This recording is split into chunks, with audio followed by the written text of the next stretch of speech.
I'm Carmine Gallo with Marc Randolph. He is the co-founder of Netflix and author of the new book, That Will Never Work. Great title. We'll get to that in a minute. Marc, thanks for inviting us to Santa Cruz, California, where the idea for Netflix all began. It's a pleasure. Welcome to Ground Zero. This is Ground Zero. I want to talk about that. I want to talk about origin stories, startup mythology. Storytelling is something that I look at everything through the lens of storytelling. The year is 1997. You and Reed Hastings worked together in a company in Silicon Valley. So you would drive from Santa Cruz to Silicon Valley every day along with Reed, and you would turn to him and pitch ideas. From what I understand, he would shoot down a lot of those ideas, except for one. There was one idea that really caught on, and that became sort of the initial inspiration for Netflix. Let's look at this in two different areas. Let's look at we'll talk about the longer story, the more complex story, but I'd like you to at least relay the origin story, that one short, concise story that has become Silicon Valley legend.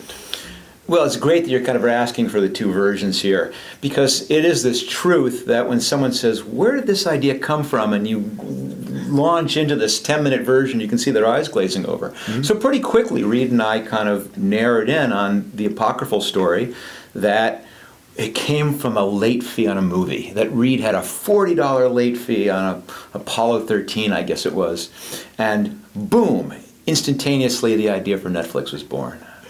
I love the story on so many different levels, and the fact that the story has something very specific too, but not too many specifics. A $40 late fee, which sounds outrageous. There's a specific name to the movie. In your book, you write that the story itself is beautiful. You say it's useful, it's emotionally true, but it's not the whole story. What's the difference?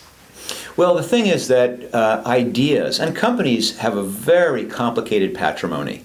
It is not just one person with this idea fully formed, like Newton under the apple tree or something.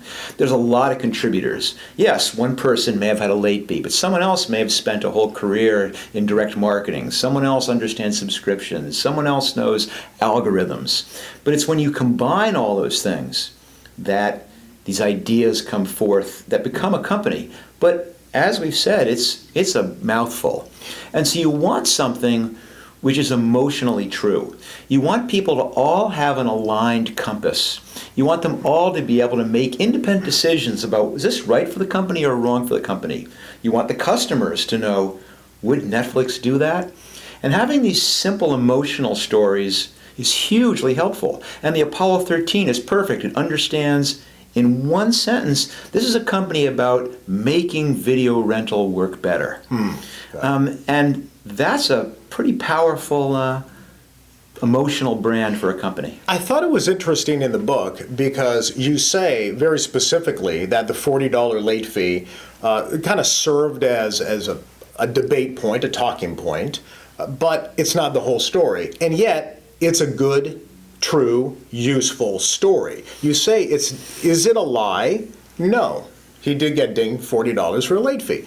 But you said it's a story. Yes. And it's a fantastic story. And then you go on to say, and this I think is critical for everybody to understand, that narrative is useful for startup entrepreneurs and early stage companies. Why?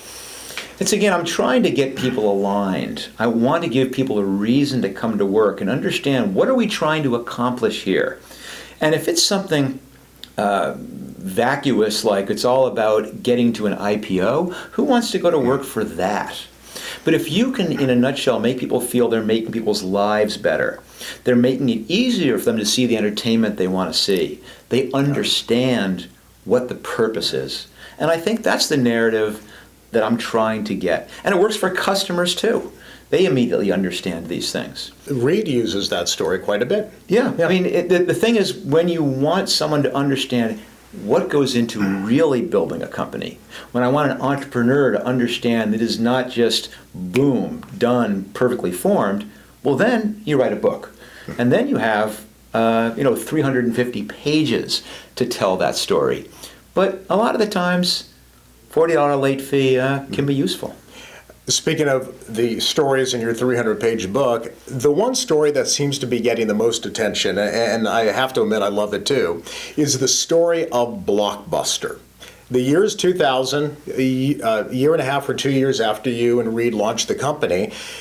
Netflix was doing $5 million a year in revenue. Blockbuster, get this, was $6 billion a year in revenue. You and Reed decide that you have to partner with Blockbuster. You make a pitch. You actually visit Blockbuster headquarters. You make a pitch for them to acquire you. You would take over their e-commerce site. They would focus on their thousands of stores. Take us into that pitch room. What happened next?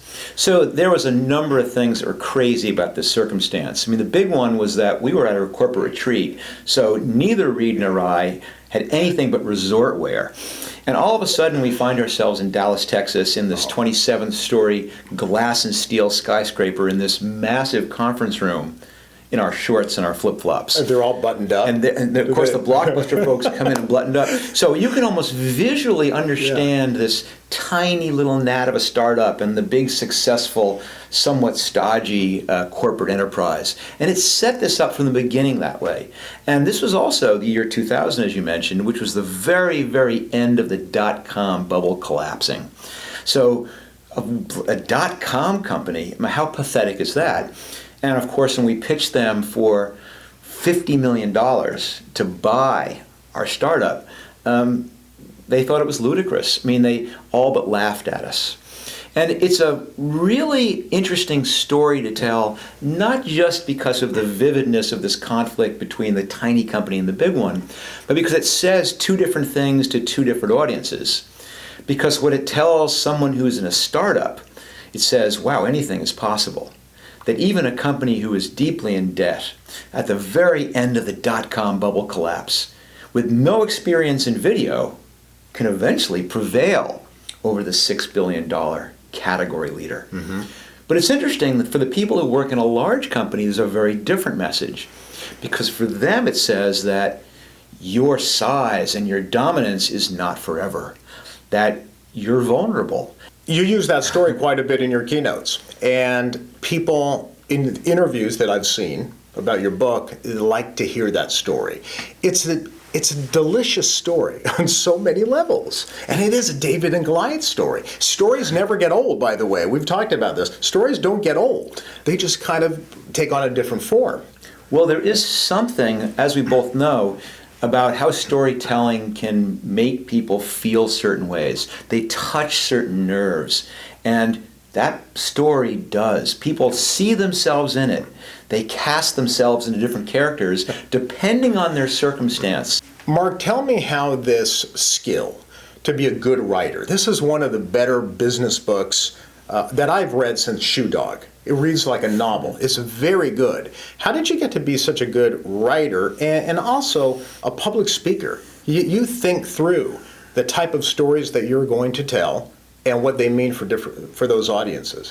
Where did that come from? So Netflix wasn't my first startup. It was my sixth startup. Yeah, people should all know that. So it's not always a success. I've had a lot of experience bringing people into these apparently impossible tasks and rallying them to keep charging into the breach over and over and over again. So after a while, it almost becomes a requirement that you have the ability to motivate people, to have them believe, to have them feel.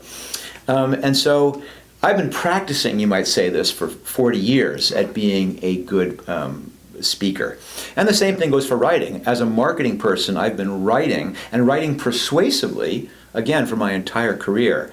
And so what you realize is there's different forms, that for a book, wow, that's a different form. And so I then had to pair the other piece of my personality, which is total geek, about learning something I don't know anything about, like writing a book.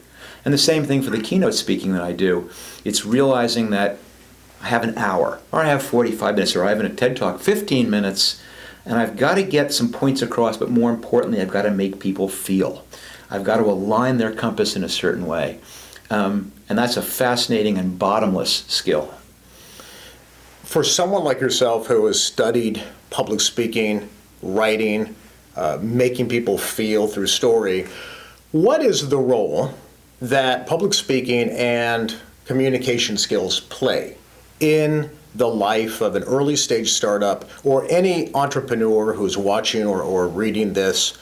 Because now you mentor entrepreneurs, you invest with entrepreneurs and startups. What are we going to tell them? What is the message about public speaking and communication skills? In a startup, you have grossly too few resources. You have 6 people to do the work of 60. And these people then need to work independently. You do not have time to give them the manual, to say, here's exactly the steps you can take. All you can do is be clear about where we're going, what constitutes success, what their role in this is, and turn them loose. And I have not learned any better way to do that than by speaking to them, either one-on-one, as a group. Again, I keep using this term, I want to align the compass. I want them to be gone for 3 weeks and have an unerring sense of what this company needs me to do. And that comes from speaking. Well, if you've read Shoe Dog, you have to read That Will Never Work, because it's a great compliment to any entrepreneur's bookshelf. Marc, thanks for writing it. And thank you for Netflix, by the way. Oh, you're very It's welcome. changed the way my family consumes entertainment, so thank you for that. Well, thank you in some small way helping get my kids through college. So appreciate that too. Thank you, Marc.